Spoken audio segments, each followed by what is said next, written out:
Welcome to the quick tutorial of PVAPins.com. PVAPins is a platform where you can buy or rent any country's phone number for verify any app. First go to PVAPins.com and click the sign up button. Now click the register new account button. Fill the box with proper information and tap the register button. After sign up successfully you will see the interface like this. For purchase or rent any number you have to recharge your account. The process is very easy. Just hover on top up option and select recharge your account. All available payment methods are shown here based on country. Select any of them and made a recharge successfully. After a successful payment the amount will add your account and will be shown here. Now you are ready to purchase number here.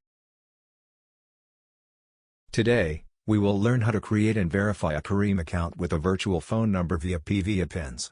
First we have to visit Careem.com. Now enter the site and click the sign in button.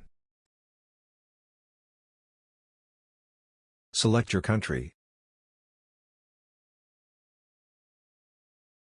Now return to PVAPins and search here the selected country. Select the country. Type Careem in the search box. We will see some available number with purchase cost. Select any number and wait a little bit. A phone number of selected country will be shown here. Take this number and use it to open Careem account. If it needed verification, don't worry, the verification code will be shown here. Take this code and finish the verification procedure. You are almost done. Let's enjoy your journey with PVAPins. Stay tuned for more updates.